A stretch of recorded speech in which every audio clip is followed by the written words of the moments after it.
Mantan Menteri Komunikasi dan Informatika yang kini menjabat Menteri Koperasi Budi Aris Setiadi tengah menjadi sorotan usai namanya disebut-sebut dalam surat dakwaan jaksa terkait judi online. Dalam sidang di Pengadilan Negeri Jakarta Selatan pada 14 Mei 2025 dengan terdakwa Zulkarnain Apriliantoni, Adi Kismanto, Alwin Jabar Tikimas, dan Muhrizan, jaksa penuntut umum menyebut alokasi pembagian dana suap dari pengelola situs judi online yang diantaranya ditujukan kepada Budi Aris sebanyak 50%. Kepala Pusat Penerangan Hukum Kejaksaan Agung Harli Siregar menegaskan pencantuman nama Budi Aris dalam surat dakwaan berdasarkan hasil kerja penyidik, bukan asumsi atau spekulasi. Namun hal itu dibantah Budi Aris. Menurutnya, informasi tersebut merupakan narasi jahat yang menyerang harkat dan martabat dirinya. Ia mengatakan alokasi dana yang disebut dalam dakwaan jaksa hanya obrolan para terdakwa. Pengakuan serupa dituturkan Zulkarnain Apriliantoni, salah seorang terdakwa dalam kasus terkait. Ia mengatakan Budi Aris tidak menerima uang sepeser pun dari praktik penjagaan situs judol di Kominfo.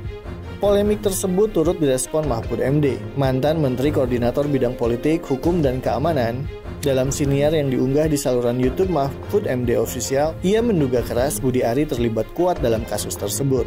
Lantaran Budi merupakan orang yang berada di balik pengangkatan Adi Kismanto sebagai tenaga ahli di Kementerian Komunikasi dan Informatika yang saat ini bernama Kementerian Komunikasi dan Digital.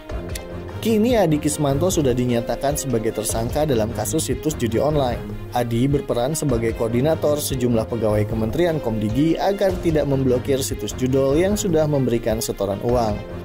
Mahfud menegaskan, Budi Aris harus bertanggung jawab dalam pengangkatan Adi Kismanto yang tidak mempunyai kapasitas akademik dan menjadi pemain terkait pemblokiran situs judi online.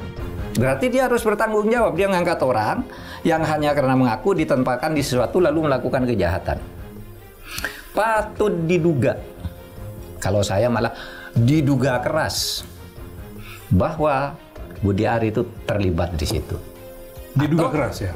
Diduga keras atau sekurang-kurangnya dia memfasilitasi orang melakukan itu sehingga berarti bersama dia melakukan itu, ya kan? Kalau selama ini dia mengatakan bahwa itu fitnah, berarti bukan fitnah saya.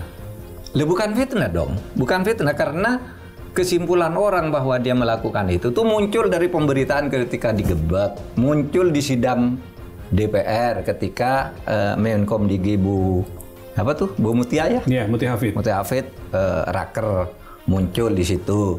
Kemudian dari pengumuman Polri dalam hasil pemeriksaan, gitu kan, mengindikasikan bahwa ini otaknya semula ini kan ada di Budi Aris sehingga orang tidak bisa dikatakan memfitnah ya. Saya harap ini didalami karena dugaannya kuat dia terlibat. Kenapa? Disebut dalam dakwaan bahwa ada jatah untuk dia. Apakah jatah itu sudah diberikan atau belum, ataukah Budi Aris merasa menerima atau tidak, itu urusan lain, urusan penyidikan. Jangan mendengar Budi Aris. Kalau mendengar Budi Aris ya nggak ngaku dong. Mana ada maling ngaku. Ya, dan tidak mungkin jaksa menyebut nama dia kalau tidak ada informasi yang kuat untuk itu. Itu harus didalami. Sehingga di situ ada unsur sekurang-kurangnya menerima uang, mendapat uang dari hasil kejahatan yang menggunakan kantor dia. Itu korupsi. Bahkan bisa lebih berat dari itu. Bisa tindak pidana pencucian uang. Nah, di dalam Undang-Undang TPPU, Mas, ada 21 jenis tindak pidana yang masuk pencucian uang. Yang terkait dengan Budi Aris ini bisa dikaitkan. Satu, penyuapan. Dia menerima uang dari itu menurut dakwaan jaksa. Menurut dakwaan yang dicampur dakwaan jaksa, meskipun itu harus dikonfirmasi. Ya, karena dia mengatakan dapat jatah, harus dikonfirmasi yang dulu. Yang kedua, uang perjudian. Ada lah disebut narkoba, perjudian, penyuapan, prostitusi. Yang terakhir itu prostitusi, perdagangan orang. Ada 21 jenis.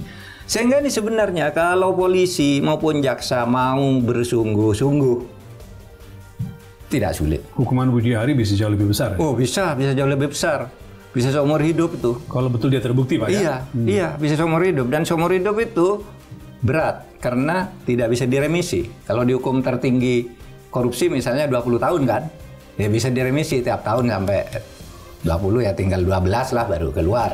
Mahfud menegaskan ada indikasi kuat keterlibatan Budi Ari yang diduga menerima uang dalam kasus judi online. Untuk itu, ia berharap hakim atau jaksa mendalami dugaan tersebut, sehingga kasusnya bisa terang benderang.